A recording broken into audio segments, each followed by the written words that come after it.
కాళేశ్వరం ప్రాజెక్టుకు సంబంధించి గతంలో వైఎస్ఆర్ రాజశేఖర రెడ్డి గారు ముఖ్యమంత్రిగా ఉన్న సమయంలో శ్రీధర్ బాబు గారు మంత్రిగా చిన్న కాళేశ్వరం ప్రాజెక్టుకు సంబంధించి శంకుస్థాపన చేపించి పనులు వేగవంతం చేపించి 75% పనులు పూర్తయి ఈ మంత్రి నియోజకవర్గానికి సంబంధించి ఎస్సీ ఎస్టీ బీసీ మైనార్టీ ప్రజలకు సంబంధించిన పంట పొలాలకి సాగునీరు అందించే ఉద్దేశంతో ఇక్కడున్న ప్రజలకి తాగునీరు అందించాలనే సంకల్పంతో చిన్న కాళేశ్వరం ప్రాజెక్టుని ఆ రోజు శంకుస్థాపన చేసి ప్రారంభించి పనులు వేగవంతం చేసి 75% వరకు పూర్తి చేయడం జరిగింది.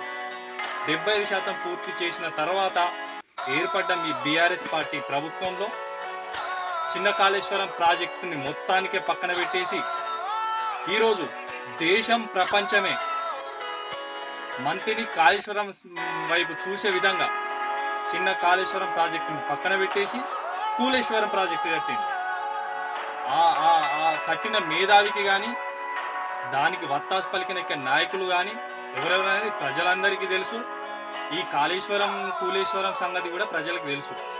మీలాంటి ప్రాజెక్టుల విషయం, మీలాంటి ఈ కట్టిన కాళేశ్వరం ప్రాజెక్టు వల్ల ఉమ్మడి కరీంనగర్ జిల్లాలో కానీ ఇటు నూతనంగా ఏర్పడిన పెద్దపల్లి భూపాలపల్లి జిల్లాలకు సంబంధించిన ప్రజలకు కానీ రైతులకు కానీ ఒక్క రైతుకు కాళేశ్వరం ప్రాజెక్టు నీరు అందిందా? మీరు దీనికి సంబంధించి సమాధానం చెప్పాల్సిన అవసరం మీ దగ్గర